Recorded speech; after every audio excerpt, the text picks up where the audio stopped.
ഞങ്ങളും ക്രൂശിക്കപ്പെട്ട ക്രിസ്തുവിനെ പ്രസംഗിക്കുന്നു. ദൈവനാമം മഹത്വപ്പെടട്ടെ. കർത്താവ് ശിമോൻ പത്രോസിനോട് എൻ്റെ കുഞ്ഞാടുകളെ മേയ്ക്കുക എന്ന് പറഞ്ഞു. എൻ്റെ കുഞ്ഞാടുകൾക്ക് നീ ആഹാരം കൊടുക്കുക, അവരെ മേയ്ക്കുക എന്ന് പറഞ്ഞു. ഫീഡ് മൈ ലാംസ്, എൻ്റെ കുഞ്ഞാടുകൾക്ക് നീ ഭക്ഷണം കൊടുക്കുക, അവയെ മേയ്ക്കുക എന്ന് പറഞ്ഞു. എന്നാൽ കർത്താവ് അവിടെ കൊണ്ട് നിർത്തുന്നില്ല, പിന്നെയും ചോദിക്കുക. അടുത്ത ചോദ്യം വായിക്കാം. രണ്ടാമതും അവനോട്, യോഹന്നാൻ്റെ മകനായ ശീമോനെ, നീ എന്നെ സ്നേഹിക്കുന്നുവോ എന്ന് ചോദിച്ചു. രണ്ടാമതും അവനോട്, യോഹന്നാൻ്റെ മകനായ ശീമോനെ, നീ എന്നെ സ്നേഹിക്കുന്നുവോ എന്ന് ചോദിച്ചു. വീണ്ടും ചോദിക്കുകയാണ്. ഇതിനു മുമ്പ് ചോദിച്ചതിന് അല്പം വ്യത്യാസം വരുത്തി. രണ്ടാമതും അവനോട്, നീ എന്നെ സ്നേഹിക്കുന്നു, ഇവരിലെല്ലാം അധികമായി എന്നുള്ള വാക്ക് വിട്ടു കർത്താവ്. നോക്കണേ, ക്രിസ്തു മനുഷ്യൻ്റെ നിലവാരത്തിലേക്ക് താണുവന്ന് കെഞ്ചുകയാണ്. എല്ലാവരും അധികമായി നിന്നെ സ്നേഹിക്കുന്നു എന്ന് ചോദിച്ചപ്പോൾ, അപ്പോൾ എനിക്കിനോട് പ്രിയമുണ്ടെന്ന് പത്രോസ് പറഞ്ഞു. കർത്താവ് ഒരു പടി കൂടി താഴോട്ട് വന്നു. നീ എന്നെ സ്നേഹിക്കുന്നുണ്ടോ? യോഹന്നാൻ്റെ മകനായ ശീമോനെ, നീ എന്നെ സ്നേഹിക്കുന്നുവോ? അടുത്ത വാക്യം. അതിനെ അവൻ, ഉവ്വ് കർത്താവേ, എനിക്ക് നിന്നോട് പ്രിയമുണ്ട് എന്ന് നീ അറിയുന്നുവല്ലോ എന്ന് പറഞ്ഞു. കർത്താവേ, ഉവ്വ് ശരിയാണ്, എനിക്ക് നിന്നോട് പ്രിയമുണ്ടെന്ന് നീ അറിയുന്നുവല്ലോ. പത്രോസ് അപ്പോഴും പഴയ മറുപടി തന്നെയാണ് പറയുന്നത്, എനിക്ക് നിന്നോട് പ്രിയമുണ്ടെന്ന് നീ അറിയുന്നുവല്ലോ. എൻ്റെ ആടുകളെ പാലിക്കുക എന്ന് അവൻ അവനോട് പറഞ്ഞു. എൻ്റെ ആടുകളെ പാലിക്കുക എന്ന് പറഞ്ഞു. അതാണ് സ്നേഹം. എന്തിനു വേണ്ടി? എൻ്റെ ആടുകളെ പാലിക്കണം. ഈ ഇടയനോട് സ്നേഹമുണ്ടെങ്കിൽ ഇടയൻ്റെ ആടുകളെ പാലിക്കും. ദൈവത്തിന് സ്തോത്രം. അവരെ കറന്ന് പാൽ കുടിക്കുക മാത്രമല്ല, ആടിനെ കൊന്ന് തിന്നുന്ന അനേക ആളുകളുണ്ട്. അതിനിടവരാതെ ഈ ആടുകളെ പാലിക്കണം. ദൈവത്തിന് സ്തോത്രം. ആടുകളെ പാലിക്കണം, അത് ഉത്തരവാദിത്വമാണ്. ആടുകളെ പാലിക്കണം. എൻ്റെ ആടുകളെ പാലിക്കുക എന്ന് പറഞ്ഞു. അടുത്ത വാക്യം. മൂന്നാമതും അവനോട്, യോഹന്നാൻ്റെ മകനായി ശീമോനെ, നിനക്ക് എന്നോട് പ്രിയമുണ്ടോ എന്ന് ചോദിച്ചു. മൂന്നാമതും ചോദിക്കുകയാണ്. അപ്പോൾ അവിടെ കർത്താവ് ഒരു പടി കൂടി താഴോട്ട് വന്നു. സ്നേഹം എന്നുള്ള വാക്ക് വിട്ടു. ആട്ടെ, നിനക്കെന്നോട് പ്രിയമുണ്ടോ?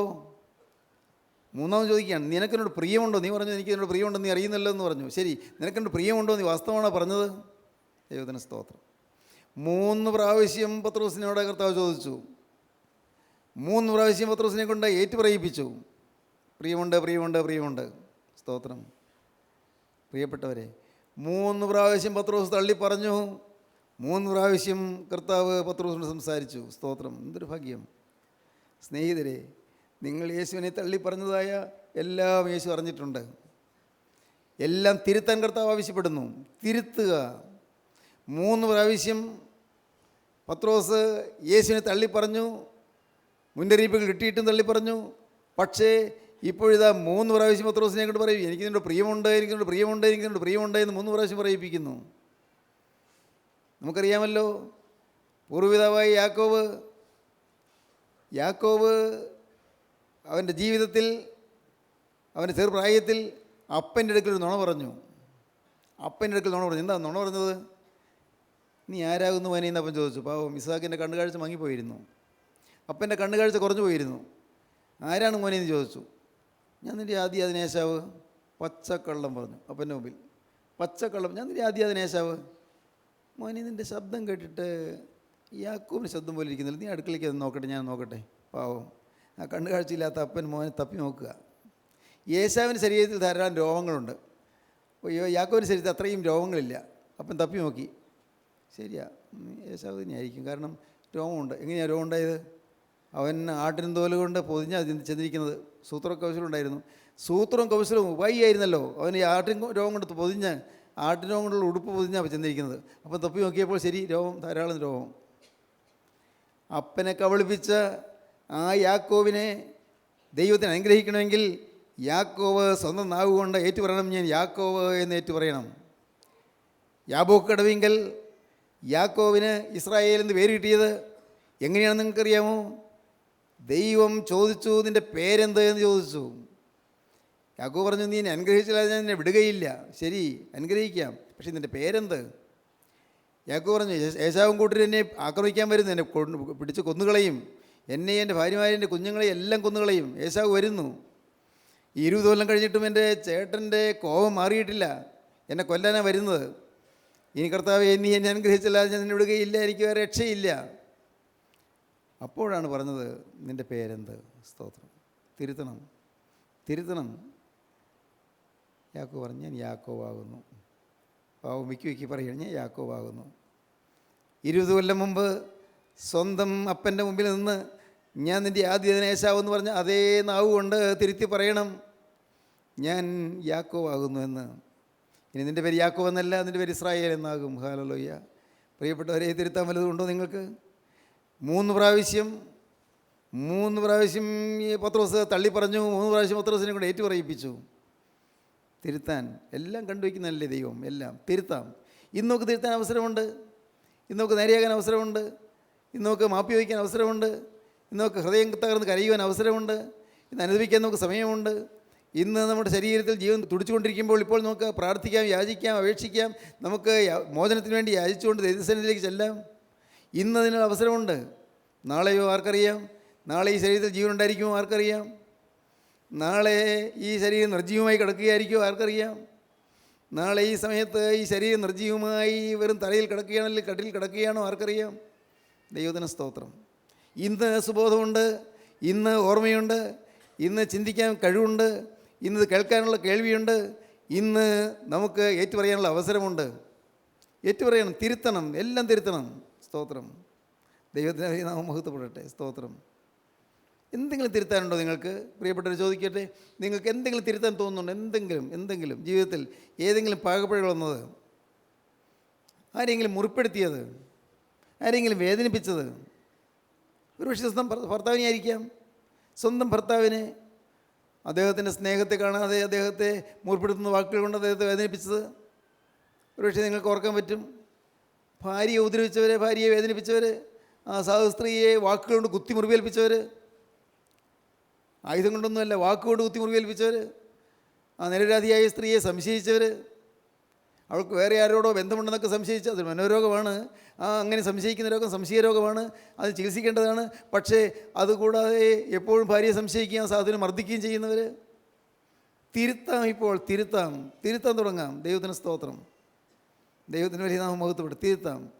നോക്കൂ പ്രിയപ്പെട്ടവർ, നിങ്ങൾക്ക് തിരുത്താൻ വകയില്ലേ? ആലോചിച്ച് നോക്കൂ. ദൈവത്തിന് സ്തോത്രം. ദൈവത്തിന് വലിയ നാമം മഹത്വപ്പെടട്ടെ. എൻ്റെ കർത്താവിൻ്റെ വലിയ നാമം മഹത്വപ്പെടട്ടെ. ഞാൻ തിരുത്തി.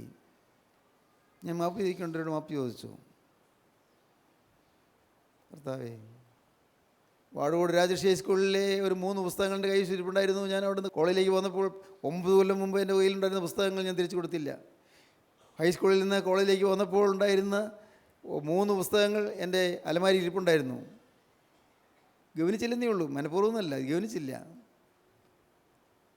ഈ 9 കൊല്ലം കഴിഞ്ഞിട്ട് ഞാൻ ആ പുസ്തകവുമായിട്ട് നേരെ ഹെഡ് മാസ്റ്റർ മത്തായി സാറിൻ്റെ അടുക്കൽ ചെന്നു. സാറിന് അത്ഭുതം തോന്നി. ദൈവത്തിന് സ്തോത്രം. ഞാൻ പറഞ്ഞു ഇത് ഈ പുസ്തകം സ്കൂളിൻ്റെ പുസ്തകമാണ്. ഞാൻ ലൈബ്രറിയുടെ ചാർജ് എനിക്കുണ്ടായിരുന്നുകൊണ്ട് പുസ്തകങ്ങളെല്ലാം എൻ്റെ കസ്റ്റഡിയിലായിരുന്നു, താക്കോലിൻ്റെ കയ്യിലായിരുന്നല്ലോ. അതുകൊണ്ട് സാറേ ഞാൻ ഈ പുസ്തകങ്ങൾ എനിക്ക് പഠിക്കാൻ വേണ്ടിയാണ് എടുത്തത്. പിന്നെ പഠിത്തമൊക്കെ കഴിഞ്ഞു, കോളേജിൽ പോയതിന് ശേഷം ഞാൻ മറന്നുപോയി. സാറ് ഇത് ദയവായിട്ട് സ്വീകരിക്കണം. സാറ് കുറച്ച് നേരം എൻ്റെ മുഖത്തേക്ക് തറപ്പിച്ച് നോക്കി, ദേഷ്യപ്പെട്ടല്ല, അത്ഭുതത്തോടെ. സ്തോത്രം. ഒന്ന് ഞാൻ പറയാം, അന്ന് ഞാൻ തകർന്ന് കരഞ്ഞ് സാറിനോട് മാപ്പി ചോദിച്ചത് ആ സാറ് രക്ഷിക്കപ്പെടാൻ കാരണമായി തീർന്നു. സാറിൻ്റെ ജീവിതത്തിൻ്റെ അവസാന നിമിഷങ്ങൾ ഈ വീട്ടിലാണ് കഴിച്ചു കൂട്ടിയത്. സാറ് ഈ ഭവനത്തിലൊന്ന് താമസിക്കാനും വചനം കേൾക്കാനും എല്ലാം ഇടയായി. നാട്ടുകാർക്കൊന്നും മനസ്സിലായില്ല എന്തിനാണ് സാറിങ്ങനെ യോഹന്നാൻ സാറിൻ്റെ കൂടെ നടക്കുന്നത്, മനസ്സിലായില്ല. സ്തോത്രം. ഞാൻ അപ്പനെ പോലെ അദ്ദേഹത്തെ ബഹുമാനിച്ചു, ആദരിച്ചു. ദൈവത്തിന് സ്തോത്രം. കേരളത്തിലേക്ക് ഏറ്റവും പ്രസിദ്ധനായ ഹെഡ് മാസ്റ്ററായിരുന്നു അദ്ദേഹം. ദൈവത്തിന് സ്തോത്രം. ഞാൻ പറയട്ടെ, അദ്ദേഹത്തിൻ്റെ മാനസാന്തരത്തിന് അതൊരു മുഖാന്തരമായി തീർന്നു ഞാൻ മാപ്പ് ചോദിച്ചത്. പ്രിയപ്പെട്ടവരെ, നിങ്ങൾക്ക് എവിടെയെങ്കിലും തിരുത്താനുണ്ടോ? തിരുത്തിക്കൊള്ളൂ. ഒട്ടും ലജ്ജിക്കേണ്ട. തിരുത്തി കഴിഞ്ഞാൽ എന്തൊരു സമാധാനമാണെന്നോ, എന്തൊരു ധൈര്യമാണെന്നോ, എന്തൊരു ധൈര്യം, മനസ്സിന് എന്തൊരു കെട്ടുറപ്പാണെന്നറിയാമോ? ആർക്കെങ്കിലും കൊടുത്തു തീർക്കാനുണ്ടോ? നിങ്ങൾ ആർക്കെങ്കിലും പൈസ എന്തെങ്കിലും കൊടുത്തു തീർക്കാനുണ്ടോ? പ്രിയപ്പെട്ടവരെ, ഞാൻ പറയട്ടെ, നിങ്ങൾ ആരോടെങ്കിലും മേടിച്ച തുക കൊടുക്കാൻ മടിച്ചിരിക്കുന്നുണ്ടോ? നീ കൈവശമില്ല എങ്കിൽ ഞാൻ എത്രയും വേഗം തന്നുകൊള്ളാം കേട്ടോ. ക്ഷമിക്കണേ, ഞാൻ ഉദ്ദേശിച്ച പോലെ കാര്യങ്ങൾ നടന്നില്ല കേട്ടോ. അതുകൊണ്ടാണ് തീർച്ചയായും മുടക്കി തരിക എന്നുള്ളതിൻ്റെ ഒന്നാമത്തെ ചുമതലയായിരിക്കും. എനിക്കൊരു പ്രയാസം വന്നപ്പോൾ നിങ്ങൾ സഹായിച്ചത് വലിയൊരു കാര്യമായിപ്പോയി. സഹായിച്ചത് വലിയ നന്ദിയുണ്ട് എനിക്ക്. ഞാൻ തിരിച്ചു തന്നോളാം കേട്ടോ എന്നൊരു വാക്ക് വിനയപൂർവ്വം പറയാനെങ്കിലും പഠിക്കണ്ടേ കൂട്ടായ്മക്കാർ? ദൈവമക്കൾ അതിനെങ്കിലും തയ്യാറാവണ്ടേ? ദൈവത്തിന് സ്തോത്രം. ദൈവത്തിന് സ്തോത്രം. പ്രിയപ്പെട്ടവരെ, ഞാനിത് തിരിച്ചു കൊടുക്കുകയില്ല എന്നുള്ള ചിന്തയോടുകൂടി കടം വാങ്ങിയവർക്ക് അവർക്കൊരു കൂസലുണ്ടാവില്ല. തിരിച്ചു കൊടുക്കാൻ പരിപാടിയില്ല. കടമേടിക്കാൻ നല്ല താല്പര്യം, നല്ല ഉത്സാഹമാണ്. കൂട്ടായ്മയിലുള്ളവരുടെ കാര്യമാണ് പറയുന്നത്, കൂട്ടായ്മയിൽ വരുന്നവരുടെ കാര്യം പറയുന്നത്, അന്യന്മാരുടെ കാര്യമല്ല. നമ്മുടെ ഈ അകത്തിരിക്കുന്നവരുടെ സ്ഥിതി ഇത്രയും ദയനീയമാണ്, ഇത്രയും പരമദയനീയമാണ്. എങ്ങനെ ദൈവസന്നിധിയിൽ കടന്നു ചെല്ലും? തിരുത്താതെ ദൈവസന്നിധിയിൽ കടന്നു ചെല്ലാൻ സാധിക്കും? അനുഗ്രഹം കിട്ടുമോ? പത്രോസ് 3 പ്രാവശ്യം തള്ളി പറഞ്ഞു, 3 പ്രാവശ്യം ഏറ്റു പറഞ്ഞു, കർത്താവേ എനിക്ക് നിന്നോട് പ്രിയമുണ്ട് എന്ന് നീ അറിയുന്നുവല്ലോ. സ്തോത്രം. അപ്പോഴെല്ലാം കർത്താവ് ഒരു കാര്യം പറയുന്നുള്ളൂ. എന്താ പറയുന്നത്? എൻ്റെ ആടുകളെ പാലിക്കുക, എൻ്റെ കുഞ്ഞാടുകളെ മേയിക്കുക, എൻ്റെ ആടുകളെ മേയിക്കുക. സ്തോത്രം. ആടുകളെക്കുറിച്ചുള്ളതായ ഇടയൻ്റെ ആ അത്യഗാധമായ സ്നേഹമാണ് പത്രോസിനെ യഥാസ്ഥാനപ്പെടുത്തുവാൻ ഉപകാരപ്പെട്ടത്. ആ സ്നേഹം നിങ്ങൾ ഓരോരുത്തരും നിങ്ങളുടെ വരുതിയിൽ വരുന്നതായ കുഞ്ഞാടുകളെ നിങ്ങൾ പാലിച്ചു കൊള്ളുക. നിങ്ങളുടെ വീട്ടിലുള്ളതായ നിങ്ങളുടെ പ്രിയപ്പെട്ട ഒരു സഹോദരങ്ങളായിരിക്കാം, ഭാര്യയായിരിക്കാം, ഭർത്താവായിരിക്കാം, നിങ്ങളുടെ കുഞ്ഞുങ്ങളായിരിക്കാം, ആരുമാകട്ടെ, നിങ്ങൾ അവരെ യേശുക്രിസ്തുവിൻ്റെ ആടുകളായി കണക്കാക്കിക്കൊണ്ട് അവരെ ക്രിസ്തുവിൻ്റെ ആലയിലേക്ക് കൊണ്ടുവരാൻ ശ്രമിക്കുക, പ്രാർത്ഥിക്കുക, മുട്ടുമേലിത് കരയുക, തിരുത്താനുള്ളതെല്ലാം തിരുത്തുക. ദൈവത്തിന് സ്തോത്രം. എൻ്റെ കർത്താവിന് സ്തോത്രം. അതുകൊണ്ടല്ലേ പെന്തിക്കോസ്ത് പെരുന്നാൾ ദിവസം പത്രോസ് ശ്ലീഹ എഴുന്നേറ്റ് പ്രസംഗിച്ചപ്പോൾ വലിയ കോലാഹലം ഉണ്ടായത് നിസ്സാരമാണോ? പെന്തിക്കോസ്ത് പെരുന്നാൾ ദിവസം ശഹീമാളിൽ എല്ലാവരും കൂടിയിരിക്കുകയാണ്. അന്ന് 120 ശിഷ്യന്മാരാണ് കൂടിയിരുന്നത്. അതിൽ ആ കൂട്ടത്തിൽ പത്രോസും ഉണ്ടായിരുന്നു. അവർ കാത്തിരുന്നു, പ്രാർത്ഥിച്ചു, ശക്തി പ്രാപിച്ചു. 10 ദിവസത്തെ കാത്തിരിപ്പായിരുന്നു.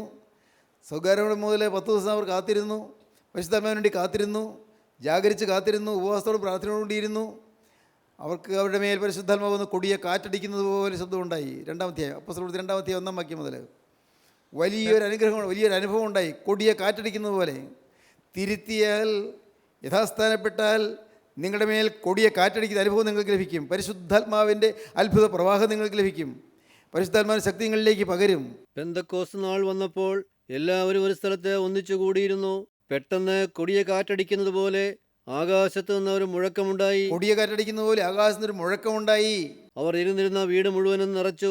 അവരുടെ വീട് മുഴുവനും, ആ ഇരുന്ന വീട് സെഹ്യോൻമാളി, അത് മുഴുവൻ അങ്ങ് കാറ്റ് വന്നങ്ങ് നിറച്ചു. അഗ്നിജ്വാല പോലെ പിളർന്നിരിക്കുന്ന നാവുകൾ അവർക്ക് പ്രത്യക്ഷമായി. ഓരോ പുതിയ കാഴ്ചകൾ കാണാൻ തുടങ്ങി. അഗ്നി നാവുകൾ, നാവുകൾ, തീനാളം പോലെ ജ്വലിക്കുന്ന നാവുകൾ, പിളർന്ന നാവുകൾ പിളർന്ന് അവർക്ക് പ്രത്യക്ഷപ്പെട്ടു. അവരിൽ ഓരോരുത്തരുടെ മേൽ പതിഞ്ഞു. ഇത് ഓരോരുത്തരുടെ മേലും ഈ നാവ് വന്ന് പതിഞ്ഞു. ഓരോരുത്തരുടെ മേലും ഈ പരിശുദ്ധാത്മാവിൻ്റെ അത്ഭുത കൃപ ഓരോരുത്തരുടെ മേലും വന്ന് പതിഞ്ഞു. എല്ലാവരും പരിശുദ്ധാത്മാവ് നിറഞ്ഞവരായി. സ്തോത്രം. എല്ലാവരും പരിശുദ്ധാത്മാവ് നിറഞ്ഞവരായി. ആത്മാവ് അവർക്ക് ഉച്ചരിപ്പാൻ നൽകിയതുപോലെ അന്യഭാഷകളിൽ സംസാരിച്ചു തുടങ്ങി. സ്വർഗീയ ഭാഷയിൽ അവർ സംസാരിക്കാൻ തുടങ്ങി. ആർക്കും മനസ്സിലാകുന്നില്ല. സ്വർഗീയ ഭാഷയിൽ സംസാരിക്കാൻ തുടങ്ങി. പക്ഷേ വന്നവർക്കെല്ലാം അവരവരുടെ ഭാഷയിൽ അവർക്ക് മനസ്സിലായി. നാട്ടുകാർ വന്നിരുന്നു, അവരെല്ലാവരും വന്നു, അവരെല്ലാം അവർക്ക് അവരുടെ ഭാഷയിൽ തന്നെ ഇവർ സംസാരിക്കുന്നത് മനസ്സിലായി. ദൈവത്തിന് സ്തോത്രം. മനുഷ്യരുടെയും ദൂതന്മാരുടെയും ഭാഷകളിൽ ഞാൻ സംസാരിച്ചാലും എനിക്ക് സ്നേഹമില്ല എങ്കിൽ ഞാൻ മുഴങ്ങുന്ന ചെമ്പോ ചിലമ്പുന്ന കൈത്താളം മാത്രമേ. മനുഷ്യരുടെയും ദൂതന്മാരുടെയും ഭാഷകളിൽ സംസാരിക്കാം, പരിശുദ്ധാത്മാവിൽ സംസാരിക്കാം. കർത്താവിന് സ്തോത്രം, ദൈവത്തിന് സ്തോത്രം. പ്രിയപ്പെട്ടവരെ, എന്തുണ്ടായി? എന്ന് 3000 പേർ തിരിഞ്ഞു. 3000 പേര്. അതിൻ്റെ നെക്സ്റ്റ് പേജിൽ നമുക്ക് കാണാം. പത്രോസ് പ്രസംഗിച്ചപ്പോൾ ഞങ്ങൾ എന്ത് ചെയ്യേണ്ടു എന്ന് ചോദിച്ചുകൊണ്ട് വരുന്നു. വായിച്ചേ. ഇത് കേട്ടിട്ട് അവർ ഹൃദയത്തിൽ കുത്തുകൊണ്ട് പത്രോസിനോടും ശേഷം അപ്പോസ്തലന്മാരോടും, സഹോദരന്മാരായ പുരുഷന്മാരെ, ഞങ്ങൾ എന്ത് ചെയ്യേണ്ടുവെന്ന് ചോദിച്ചു. സ്തോത്രം. സഹോദരന്മാരായ പുരുഷന്മാരെ, ഞങ്ങൾ എന്ത് ചെയ്യേണ്ടു? അയ്യോ, എന്ത് ചെയ്യേണ്ടു? ഇന്ന് പഴയ പത്രോസല്ല. യഥാസ്ഥാനപ്പെട്ട പത്രോസ് ധീരനായി, യഥാസ്ഥാനപ്പെട്ട പത്രോസ് ശക്തനായി, യഥാസ്ഥാനപ്പെട്ട പത്രോസ് വീരനായി. പത്രോസിൻ്റെ ഉള്ളിൽ ആത്മാവ് ജ്വലിക്കാൻ തുടങ്ങി, കത്തി ജ്വലിക്കാൻ തുടങ്ങി. തിരുത്തുമ്പോൾ പരിശുദ്ധാത്മാവ് വരും. തെറ്റുകൾ തിരുത്തി പുതിയ ജീവിതം സമർപ്പിക്കുമ്പോൾ പരിശുദ്ധാത്മാവ് വരും. പരിശുദ്ധാത്മാവ് വന്ന് നിറയും. പഴയ ഭീരുത്വമെല്ലാം മാറിപ്പോയി. സ്ത്രീയുടെ മുമ്പിൽ ഇവനെ അറിയുന്നില്ല എന്ന് പറഞ്ഞ പത്രോസ് ഇപ്പോൾ ധീരനായി അവൻ പ്രഖ്യാപിക്കുകയാണ്, നിങ്ങൾ ക്രൂശിച്ച ആ യേശു, ദൈവം അവനെ ഉയർപ്പിച്ചു, ഞങ്ങളതിന് സാക്ഷികൾ. പത്രോസിൻ്റെ പ്രസംഗം അതാണ്. 3 വാക്കേ പറഞ്ഞുള്ളൂ, 3 കാര്യമേ പറഞ്ഞുള്ളൂ. നിങ്ങൾ യേശുവിനെ ക്രൂശിച്ചു, ജീവനായകനെ നിങ്ങൾ ക്രൂശിച്ചു, ദൈവം അവനെ ഉയർത്തെഴുന്നേൽപ്പിച്ചു, ഞങ്ങൾ അതിന് സാക്ഷികൾ. ഹല്ലേലൂയ. ആ യേശു ജീവിക്കുന്നുള്ളതിന് ഞങ്ങൾ സാക്ഷികളാണ്. ഞങ്ങൾ തൊട്ടതും ഞങ്ങൾ കണ്ടതും ഞങ്ങൾ അറിഞ്ഞതും ഞങ്ങൾ അനുഭവിച്ചതെല്ലാം ഞങ്ങൾക്ക് ഓർമ്മയിലുണ്ട്. ആ യേശു ഇന്ന് ജീവിക്കുന്നു. നിങ്ങൾ ക്രൂശിച്ചപ്പോൾ തീർന്നതല്ലേ നിങ്ങൾ വിചാരിച്ചത്? ഇല്ല, തീർന്നില്ല. അത്ഭുതങ്ങൾ തുടങ്ങിയിട്ടേ ഉള്ളൂ. ഹല്ലേലൂയ, ദൈവത്തിന് സ്തോത്രം. നിങ്ങൾ ക്രൂശിച്ച യേശുവിനെ ദൈവം ഉയർത്തെഴുന്നേൽപ്പിച്ചു, അതിന് ഞങ്ങൾ സാക്ഷികൾ. ധീരതയോടെ പ്രസ്താവിക്കുകയാണ്. 3000 പേരെന്ന് സഭയോട് ചേർന്നു. 3000 പേര്. സ്തോത്രം. അയ്യോ, സഹോദരന്മാരായ പുരുഷന്മാരെ, ഞങ്ങൾ എന്ത് ചെയ്യണമെന്ന് പറഞ്ഞ് എല്ലാവരും വിളിച്ചു. അയ്യോ, ഞങ്ങൾ എന്ത് ചെയ്യേണ്ടു? സാക്ഷാൽ പരിശുദ്ധാത്മാവിൻ്റെ വ്യാപാരം വരുമ്പോൾ തെറ്റിനെക്കുറിച്ച് ഓർമ്മ വരും. അയ്യോ, ഇനി എന്ത് ചെയ്യേണ്ടു? എങ്ങനെയാണ് തിരുത്തേണ്ടത്? എങ്ങനെയാണ് എനിക്ക് രക്ഷപ്പെടേണ്ടത്? ഞങ്ങൾ എന്ത് ചെയ്യേണ്ടെന്ന് പറഞ്ഞ് നിലവിളിച്ചു. സ്തോത്രം. പരിശുദ്ധാത്മാവിൻ്റെ പ്രവാഹം, അത്ഭുത പ്രവാഹം വന്നു. ആത്മാവിൻ്റെ തീജ്വാല പകർന്നു. ആത്മാവിൻ്റെ കൊടുങ്കാറ്റടിച്ചു. സ്തോത്രം. സ്വർഗീയ അഗ്നി. ഹല്ലേലൂയ, എൻ്റെ കർത്താവേ. ഇന്ന് അഗ്നി നിങ്ങളുടെ മേലെ വന്നെങ്കിൽ എന്ത് നന്നായിരുന്നു. ആ തീ നിങ്ങളുടെ മേലെ വന്ന് ഇറങ്ങിയെങ്കിൽ നന്നായിരുന്നു. ആ കാറ്റ് നിങ്ങളുടെ മേലെ ഊതിയെങ്കിൽ നന്നായിരുന്നു. സ്തോത്രം. ഇന്ന് ഈ വാക്കുകൾ കേട്ടുകൊണ്ട് ഇവിടെ ഇരിക്കുന്നവർ മാത്രമല്ല, നാനാദേശങ്ങളിൽ ഇരുന്ന് കേൾക്കുന്നവരും ആ തീ കൊണ്ട് നിറഞ്ഞാൽ എന്ത് നന്നായിരുന്നു.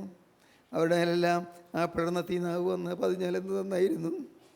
ആ പിളർന്ന തീ നാവുകൾ ഓരോരുത്തരുടെ മേലും വന്ന് പതിയുന്നത് ഇന്ന് അനുഭവിച്ചാൽ എന്ത് നന്നായിരുന്നു. സ്തോത്രം. കർത്താവ് ആശിക്കുകയാണ്. നിങ്ങളെ യഥാസ്ഥാനപ്പെടുത്താൻ കർത്താവ് ആഗ്രഹിക്കുകയാണ്. പഴയ പ്രതാപത്തിലേക്ക് നിങ്ങൾ കൊണ്ടുവരാൻ കർത്താവ് ആഗ്രഹിക്കുകയാണ്. പഴയ കൃപയിലേക്ക് നിങ്ങൾ കൊണ്ടുവരാൻ കർത്താവ് ആഗ്രഹിക്കുകയാണ്. പഴയ വീര്യത്തിലേക്കും ധീരതയിലേക്കും നിങ്ങൾ കൊണ്ടുവരാൻ കർത്താവ് ആഗ്രഹിക്കുകയാണ്. പഴയ സാക്ഷ്യത്തിലേക്ക് നിങ്ങൾ മടക്കിക്കൊണ്ടുവരാൻ കർത്താവ് ആഗ്രഹിക്കുകയാണ്. സ്തോത്രം. പ്രിയപ്പെട്ടവരെ, നിങ്ങളൊന്ന് ഉരുകുവീൻ, നിങ്ങളൊന്ന് തകരുവീൻ. സ്തോത്രം. ഉള്ള ഉരുകട്ടെ, ഹൃദയം തകരട്ടെ, ഹൃദയം നുറുങ്ങട്ടെ. ദൈവത്തിന് സ്തോത്രം. ഹല്ലേലൂയ, ദൈവത്തിന് സ്തോത്രം. കർത്താവിൻ്റെ സന്നിധിയിൽ ഒന്ന് താഴുവീൻ. പ്രിയപ്പെട്ടവരെ, ഒന്ന് എളിവപ്പെടുവീൻ. അവനോട് വാക്ക് പറയുകയും, കർത്താവേ, ഞാനോ എളിയവനും നിസ്സാരനുമാകുന്നു, എങ്കിലും യഹോവ എന്നെ വിചാരിക്കുന്നു. ഞാനോ എളിയവനും ദരിദ്രനുമാകുന്നു, എങ്കിലും കർത്താവ് എന്നെ വിചാരിക്കുന്നു. സ്തോത്രം. ഞാനോ എളിയവനും ദരിദ്രനുമാകുന്നു, എങ്കിലും കർത്താവ് എന്നെ വിചാരിക്കുന്നു. എനിക്ക് ലോകപ്രകാരം പ്രതാപമൊന്നുമില്ല, എനിക്ക് ലോകപ്രകാരം വലിയ ഭംഗിയൊന്നുമില്ല, ലോകപ്രകാരം വലിയ ആഡംബരമൊന്നുമില്ല.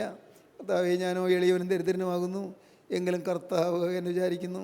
ഒരു ഗുണം എനിക്കുണ്ട്, വേറെ ഒരു ഗുണവുമില്ല. ആകെ ഒരു ഗുണമേ ഉള്ളൂ, യേശു ക്രിസ്തു എന്നെ ഓർമ്മയുണ്ട്. ഹല്ലേലൂയ. കർത്താവ് എന്നെ വിചാരിക്കുന്നു. ഞാനോ എളിയവനും ദരിദ്രനുമാകുന്നു, എങ്കിലും കർത്താവ് എന്നെ വിചാരിക്കുന്നു. സ്തോത്രം. ദൈവത്തിന് സ്തോത്രം. എൻ്റെ മാന്യ സഹോദരി സഹോദരന്മാരെ, നിങ്ങൾ ഈ യേശുവിനെ ഇപ്പോൾ ഒന്ന് കാണുമോ? അരികത്തുനിന്ന് നിൽക്കുന്ന യേശുവിനെ നിങ്ങൾ കാണുമോ? ദൈവത്തിന് സ്തോത്രം. യേശു നിങ്ങളെ ഒരു കാര്യം ഫലമേൽപ്പിക്കുന്നു, എൻ്റെ ആടുകളെ മേയ്ക്കുക എന്നുള്ള കാര്യം. അത് കഴിഞ്ഞ് വീണ്ടും കർത്താവ് ഒരു കാര്യം കൂടി ഫലമേൽപ്പിക്കുന്നു, എന്നെ അനുഗമിക്കുക എന്ന് പറഞ്ഞു. എൻ്റെ ആടുകളെ പായിക്കുക മാത്രമല്ല, എന്നെ അനുഗമിക്കുക എന്നൊരു കർത്താവ് പറഞ്ഞു. അവിടെ തുടർന്ന് വായിക്കുമ്പോൾ കാണാം, യോഹന്നാന്റെ ശേഷം 21 അധ്യായത്തിൽ തുടർന്ന് വായിക്കുമ്പോൾ കാണാം, എന്നെ അനുഗമിക്കുക. സ്തോത്രം. മറ്റാരുടെയും കാര്യം ഇപ്പോൾ ചിന്തിക്കേണ്ട. അപ്പോസ്തലനായ യോഹന്നാൻ എന്ത് സംഭവിക്കുന്നു ഇപ്പോൾ ആലോചിക്കേണ്ട. അപ്പോസ്തലനായ യോഹന്നാൻ എന്നെ സ്നേഹിച്ച ശിഷ്യനാണ്, അവൻ എന്താവും എൻ്റെ ഭാവിയെന്ന് നീ ആലോചിക്കേണ്ട. അത് ഞാൻ നോക്കിക്കൊള്ളാം. നീ ഒരു കാര്യം മാത്രം ചെയ്താൽ മതി, മറ്റുള്ളവരുടെ കാര്യമൊന്നും നീ നോക്കണ്ട. മറ്റുള്ളവരെന്നെ അനുഗമിക്കുന്നുണ്ടോ, അവർ ശരിയായിട്ട് നിൽക്കുന്നുണ്ടോ എന്ന് നീ ചിന്തിക്കേണ്ട. നീ എന്നെ അനുഗമിക്കുക, നീ എന്നെ സ്നേഹിക്കുക, നീ എൻ്റെ കുഞ്ഞാടുകളെ പാലിക്കുക, നീ എന്നെ അനുഗമിക്കുക. ഹല്ലേലൂയ. 3 കാര്യങ്ങൾ.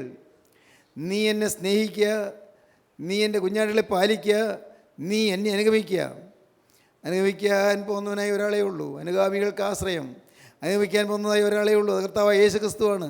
എൻ്റെ കർത്താവേ, ഒരു ലോകനായകന്മാർ ആര് പിന്നാലെ പോയാലും ഒന്നും കിട്ടുകയില്ല. അവസരം വരുമ്പോൾ നിങ്ങളെ തള്ളിക്കളഞ്ഞു വരും, നിങ്ങളെ ചവിട്ടി മാറ്റിയെന്ന് വരും, നിങ്ങൾ തൊഴിച്ചകറ്റിയെന്ന് വരും. ദൈവത്തിന് സ്തോത്രം. അവരുടെ കാര്യം വരുമ്പോൾ നിങ്ങൾ മാറ്റിയെന്ന് വരും. ലോക നേതാക്കൾ അങ്ങനെയാണ്. എന്നാൽ സാക്ഷാൽ സർവാധിപതിയായ കർത്താവായ യേശു ക്രിസ്തുവിൻ്റെ ഒരു അരിമ ശിഷ്യനാകാൻ ഇടയായാൽ യേശു നിന്നെ വാത്സല്യത്തോടെ കാണും. യേശു നിന്നെ തൻ്റെ വേലകൾ ഫലമേൽപ്പിക്കും. യേശു അവൻ്റെ പിന്നാലെ പോകുവാൻ തന്നെ കൊണ്ട് നിങ്ങളെ യോഗ്യരാക്കി മാറ്റും. നീ എന്നെ സ്നേഹിക്കുക, നീ എൻ്റെ ആടുകളെ പാലിക്കുക, നീ എന്നെ അനുഗമിക്കുക. ഹല്ലേലൂയ. ദൈവത്തിന് സ്തോത്രം. പത്രോസ് അന്ന് യഥാസ്ഥാനപ്പെട്ട ആ ദിവസം പത്രോസിൻ്റെ മ്ലാനതയെല്ലാം മാറി, പത്രോസിൻ്റെ ക്ഷീണമെല്ലാം മാറി, പത്രോസിൻ്റെ വിഷാദമെല്ലാം മാറി, പത്രോസിൻ്റെ മുഖം വാടിയതെല്ലാം മാറി. പത്രോസ് ധീരനായി തീർന്നു. ദൈവത്തിന് സ്തോത്രം. ദൈവം ഒരാളെ ധൈര്യപ്പെടുത്താതെ ആർക്ക് ധൈര്യപ്പെടാൻ സാധിക്കും? ദൈവം ധീര തരാതെ ഒരാൾക്ക് എങ്ങനെ ധീരനാകാൻ സാധിക്കും? യേശു ക്രിസ്തുവിൻ്റെ കൃപ ലഭിക്കാതെ എങ്ങനെ ധീരനായി വരാൻ പറ്റും? ദൈവത്തിന് സ്തോത്രം. പത്രോസ് അത്ഭുത കൃപ പ്രാപിച്ചു, ദൈവത്തിൻ്റെ കൃപാവരം പ്രാപിച്ചു. പത്രോസ് പിന്നെ പ്രവർത്തിക്കുകയായി. ദൈവത്തിന് സ്തോത്രം. അപ്പോസ്തല പ്രവൃത്തിയുടെ പുസ്തകം 12-ാം അധ്യായം തീരുന്നവരെയും പത്രോസിനെക്കുറിച്ച് നമുക്ക് ചില കാര്യങ്ങൾ കാണാൻ സാധിക്കും. അത് ഇപ്പോൾ നമുക്ക് ചിന്തിക്കാൻ നേരമില്ല. ദൈവത്തിന് സ്തോത്രം. നമുക്ക് കർത്താവിൻ്റെ കരങ്ങളിലേക്ക് ഇപ്പോൾ നമ്മളെ കൊടുക്കാം, വിട്ടുകൊടുക്കാം. പ്രിയപ്പെട്ടവരെ, ഒരു കലവറയും കൂടാതെ ഏൽപ്പിച്ചു കൊടുക്കാം, ഒരു വ്യവസ്ഥയും കൂടാതെ ഏൽപ്പിച്ചു കൊടുക്കാം. എനിക്കിന്നത് വേണമെന്ന് പറഞ്ഞുകൊണ്ടല്ല. കർത്താവേ, ഞാനിതാ നിൻ്റെ രക്തം കൊടുത്ത് വിലയ്ക്ക് വാങ്ങിയ നിൻ്റെ മകൻ. കർത്താവേ, ഞാനിതാ നീ ഇത്തിരി രക്തം കൊടുത്ത് വിലയ്ക്ക് വാങ്ങിയ നിൻ്റെ മകൾ. എൻ്റെ കർത്താവേ, നിൻ്റെ രക്തത്തിൻ്റെ വിലയാണ് ഞാൻ. നിൻ്റെ സ്വന്തം രക്തം കൊടുത്ത് വിലയ്ക്ക് വാങ്ങുവാൻ തക്കവണ്ണം നീ എന്നെ സ്നേഹിച്ചല്ലോ. നിൻ്റെ സ്വന്തം ജീവരക്തം ഊറ്റി എന്നെ വിലയ്ക്ക് വാങ്ങുവാൻ തക്കവണ്ണം നീ എന്നെ മാന്യമായി എണ്ണിയല്ലോ. കർത്താവേ, അത്രമാത്രം വിലയേറിയായി നീ എന്നെ കണ്ടല്ലോ. അതുകൊണ്ട് ഞാനിതാ എൻ്റെ ഈ നിസ്സാരമായ ജീവിതം, ഈ ആയുസ്, അല്പശിഷ്ടമായ ഈ ആയുസ്, ഏതാനും കാലങ്ങൾ, ഏതാനും നാളുകൾ മാത്രമുള്ള ഈ ആയുസ്, ഇതാ നിൻ്റെ കരങ്ങളിലേക്ക് ഞാൻ കൈമാറുകയാണ്. ഹല്ലേലൂയ. എൻ്റെ യേശുവേ, നിൻ്റെ കൈകളിലേക്ക് എൻ്റെ ജീവിതം ഞാനിതാ വെച്ച് തരികയാണ്. എൻ്റെ വീണ്ടെടുപ്പുകാരനായ യേശുവേ, എൻ്റെ നല്ല ഇടയനായ യേശുവേ, എൻ്റെ സ്നേഹനിധിയായ യേശുവേ, എൻ്റെ കൃപയുടെ നിറവായ യേശുവേ, നിൻ്റെ കരങ്ങളിലേക്ക് ഇതാ എന്നെ ഏൽപ്പിച്ച് തരികയാണ്. യേശുനാഥ, എന്നെ നിനക്ക് ഞാൻ തരികയാണ്. ഞാൻ തിരി എടുക്കുകയില്ല കർത്താവേ. തന്നെങ്കിലും പലപ്പോഴും തിരി എടുത്തുപോയി. എന്നാൽ ഇനി വ്യക്തമായി തീരുമാനം എടുക്കുകയാണ്. ഞാൻ തിരി എടുക്കുകയില്ല. തന്നതെല്ലാം നിൻ്റെ കയ്യിൽ, ഞാൻ എൻ്റേതായി ഇനി ഒന്നും എൻ്റെ കയ്യിലില്ല. എല്ലാം ഇതാ നിന്നെ ഏൽപ്പിച്ചിരിക്കുന്നു. ഹല്ലേലൂയ. എൻ്റെ ഭാവി ഏൽപ്പിച്ചിരിക്കുന്നു, എൻ്റെ ആയുസ് ഏൽപ്പിച്ചിരിക്കുന്നു, എൻ്റെ വയസ്സ് ഏൽപ്പിച്ചിരിക്കുന്നു, എൻ്റെ ആരോഗ്യം ഏൽപ്പിച്ചിരിക്കുന്നു, എൻ്റെ കഴിവുകൾ ഏൽപ്പിച്ചിരിക്കുന്നു, എൻ്റെ സമയങ്ങൾ ഏൽപ്പിച്ചിരിക്കുന്നു. യേശുവേ, എൻ്റെ ദേഹവും എൻ്റെ ദേഹിയും എൻ്റെ ആത്മാവും ഇതാ ഞാൻ എൻ്റെ രക്ഷകൻ്റെ കൈകളിലേക്ക് കൈമാറുന്നു. നാഥാ, നീ എന്നെ പിടിച്ചുകൊള്ളണമേ, നീ എന്നെ തൊട്ടുകൊള്ളണമേ. ആ തിരക്തം തൊടുമ്പോൾ ഞാൻ ജീവിക്കും. ആ തിരക്തം തൊടുമ്പോൾ ഞാൻ യഥാസ്ഥാനപ്പെടും. ആ തിരക്തം തൊടുമ്പോൾ ഞാൻ ശക്തനാകും. ആ തിരക്തം തൊടുമ്പോൾ പരിശുദ്ധാത്മാവിൻ്റെ മേൽ വരും. കർത്താവേ, ആ തിരക്തത്താൽ എന്നെ അഭിഷേകം ചെയ്യണമേ. Hallelujah, hallelujah, hallelujah. തിരക്തത്താൽ എന്നെ അഭിഷേകം ചെയ്യണമേ. തിരക്തത്താൽ എന്നെ പൊതിയണമേ. തിരക്തത്താൽ എന്നെ കവർ ചെയ്യണമേ. തിരക്തത്താൽ എന്നെ ആവരണം ചെയ്യണമേ. തിരക്തത്താൽ അത്ഭുത കൃപയാൽ എന്നെ ആവരണം ചെയ്ത് നിന്റെ തിരുമാറോട് എന്നെ നീ അണയ്ക്കണമേ. Hallelujah, hallelujah. ജീവനുള്ള ദൈവമേ, കരുണയുള്ള കർത്താവേ, ഈ സമയത്ത് ഞങ്ങളോട് മനസ്സിൽ ഞങ്ങളുടെ അരിയിലേക്ക് വന്നതിനായി നന്ദിയോടെ സ്തോത്രം. സ്വർഗ്ഗം ജയിച്ച് എഴുന്നള്ളി വന്നതിനായ രക്ഷകനായ യേശുവേ, അവിടുത്തെ പാതപീഠത്തിൽ ഞങ്ങൾ തന്നെ ഞങ്ങൾ അർപ്പണം ചെയ്യുന്നു. അടിയങ്ങളെ വിശുദ്ധീകരിക്കണമേ, അടിയങ്ങളെ തേജസ്കരിക്കണമേ, നീതി വസ്ത്രത്താൽ ഞങ്ങളെ പൊതിയണമേ. അപ്പോൾ അതിൻ്റെ രാജ്യത്തിന് ഞങ്ങളെ യോഗ്യരാക്കി തീർക്കണമേ. അവിടുത്തെ രണ്ടാമത് എഴുന്നള്ളി വരുമ്പോൾ കർത്താവെ, ഞങ്ങളെയും കൂടെ ചേർത്ത് കൊള്ളണമേ. ഈ മക്കളെല്ലാവരെയും അനുഗ്രഹിക്കണമേ. വചനകെട്ടിലുടെ മേൽ നിന്റെ പരിശുദ്ധാത്മാവിനെ പകരണമേ. യേശു ക്രിസ്തുവിൻ്റെ രാജകീയ നാമത്തിൽ പ്രാർത്ഥിക്കുന്നവരോട് കേൾക്കണം പിതാവേ. ആമീൻ. ഹല്ലേലൂയ.